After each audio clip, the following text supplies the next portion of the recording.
There is no final impeachment vote scheduled in the United States Congress. That is a matter of record. No resolution is set for floor consideration. No committee has issued notice. No constitutional process has been triggered. Yet impeachment now sits at the center of presidential governance, not as an event, as a condition. This moment reflects a deeper institutional shift. Impeachment is no longer rare. It is no longer exceptional. It has become embedded in the balance of power between Congress and the executive. Filed resolutions, ongoing investigations, permanent records, all operating without immediate votes. This creates a new form of constraint, quiet, procedural, persistent. The Constitution grants the House sole power of impeachment. It does not require immediate use. Delay is lawful. Inaction is strategic. But the existence of impeachment mechanisms, even inactive ones, alters how authority is exercised. Presidents govern differently when removal is possible at any moment. Cabinets operate differently when oversight is continuous. Power adjusts to threat, not just outcome. This is the environment now taking shape, not crisis by spectacle, crisis by structure, and it begins with a simple procedural reality. No impeachment vote scheduled. No impeachment vote scheduled. There is no resolution on the House calendar. No hearing notice issued. No committee markup planned. No floor debate authorized. The Speaker has not recognized any impeachment measure for action. Under House rules, nothing proceeds without leadership consent. That consent does not exist. As a result, impeachment remains procedural dormant, not paused, not delayed, inactive by design. This matters legally. Impeachment is not rhetoric. It is a sequence: investigation, hearings, articles, floor vote, Senate trial. None of those steps have begun. Without a scheduled vote, there is no constitutional trigger, no transmission to the Senate, no trial obligation, no requirement for the Chief Justice to preside, no change in presidential authority. The absence of a vote is not symbolic, it is determinative. Until a vote is scheduled, impeachment exists only as text on paper, not as a live constitutional process. Articles filed, process stalled, multiple impeachment resolutions sit in committee, properly introduced, formally numbered, entered into the congressional record, but procedurally frozen. Committees have not opened inquiries. Subpoena power has not been exercised. Witness lists have not been drafted. Evidence has not been weighed. This is intentional. House leadership controls agenda power. That power includes silence. By refusing to advance articles, leadership prevents institutional escalation. The filings still matter. They document allegations. They establish theories of abuse. They preserve claims for future Congresses. But filing alone does not impeach. It does not obligate action. It does not constrain executive authority directly. The process has stalled at inception, not because of legal insufficiency, because of political control. Until that control changes, impeachment remains latent, present in record, absent in practice. House leadership blocks advancement. The Speaker controls the calendar. Committee chairs answer to leadership. Hearings require authorization. Markups require scheduling. Floor access requires recognition. Without those steps, impeachment cannot move. This is not obstruction. It is procedure. Agenda power is the most decisive power in Congress. Leadership can kill a measure without voting it down. By refusing to act, leadership avoids internal fractures. Members are not forced to take recorded positions. Vulnerable incumbents are protected. The institution remains stable. The Constitution permits this. The House has sole power of impeachment, but not an obligation to exercise it. Silence is lawful. Inaction is strategic. As long as leadership maintains control, impeachment articles remain inert. No evidence is tested. No facts are adjudicated. The executive branch remains insulated from formal exposure. Blocking advancement is therefore not symbolic. It is dispositive. Impeachment used as pressure tool. Even stalled articles exert force. They signal future intent. They warn of conditional accountability. Every filing communicates that conduct is being logged. Every allegation creates a paper trail. This changes executive behavior. Decisions are made with future hearings in mind. Policies are assessed for impeachment risk. Cabinet officials operate under shadow review. Pressure does not require votes. It requires documentation. It requires repetition. It requires institutional memory. Impeachment becomes leverage rather than endpoint, a reminder that authority is contingent, that control can shift, that records persist beyond electoral cycles. This transforms impeachment from a rare sanction into continuous oversight pressure, not removal focused, constraint focused. It is governance by anticipation, lawful, procedural, persistent, congressional record formally established. Each impeachment resolution, once filed, becomes part of the official House record.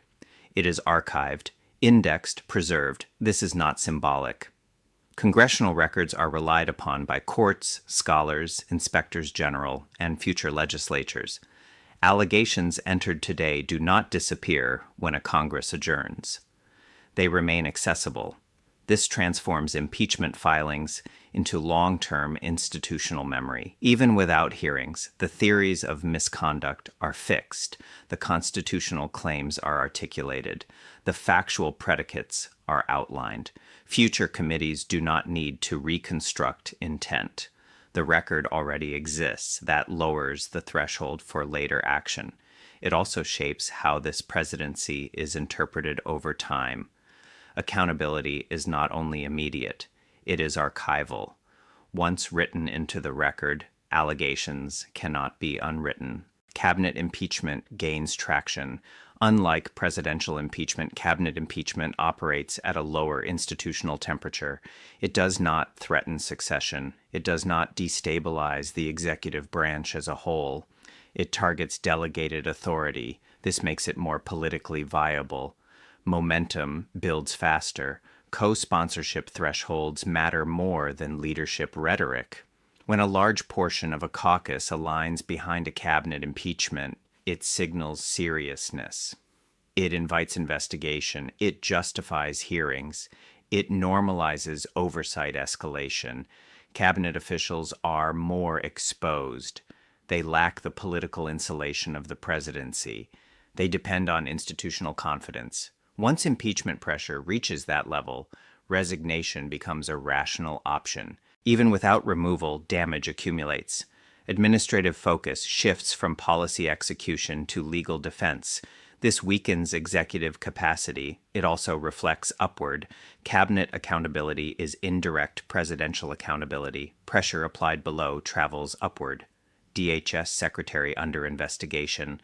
The focus is operational authority, chain of command, rules of engagement, federal jurisdiction during civil unrest.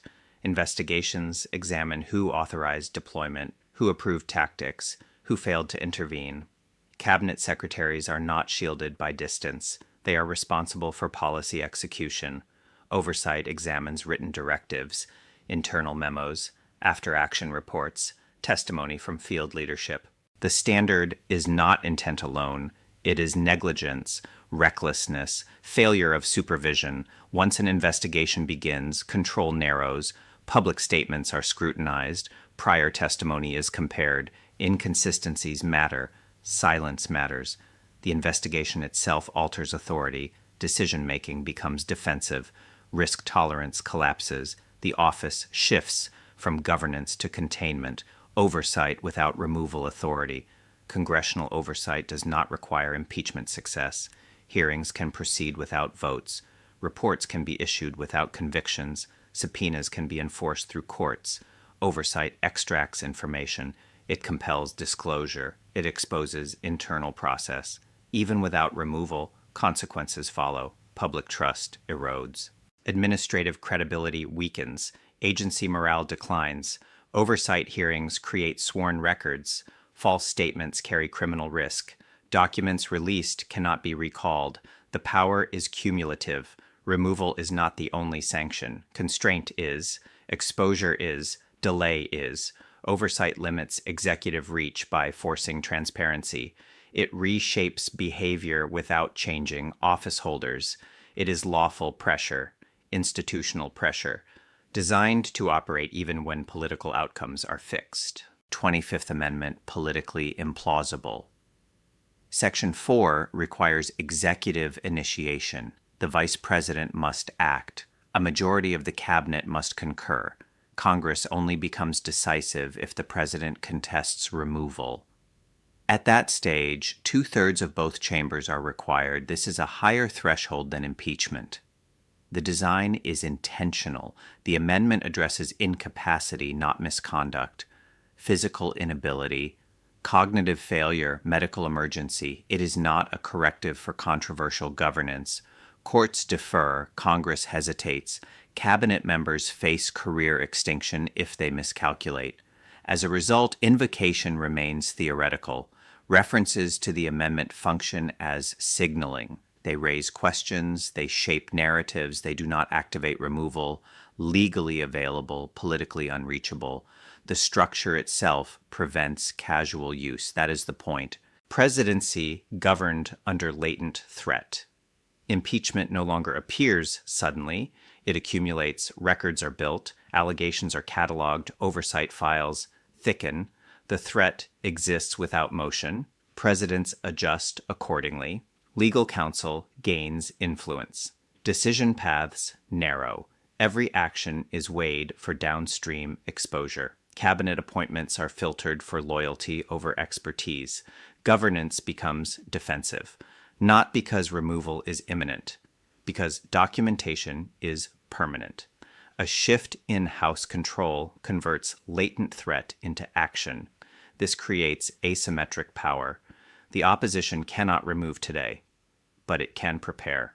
The executive cannot dismiss that preparation. The result is constrained authority, not by statute, by anticipation, by record, by institutional memory.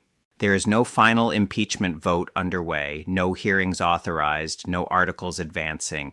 That failure is procedural, not accidental. House leadership controls movement. Agenda power has overridden constitutional escalation.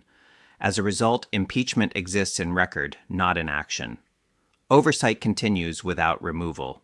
Investigations proceed without votes. Cabinet pressure builds while presidential accountability remains stalled. The system is functioning, but unevenly. Power is being exercised through delay rather than decision. The warning is structural. When impeachment becomes permanent threat rather than resolved process, accountability blurs. Executives govern defensively. Legislatures document instead of adjudicate. Constitutional tools lose clarity when they are neither used nor withdrawn. If House control shifts, dormant records will activate quickly.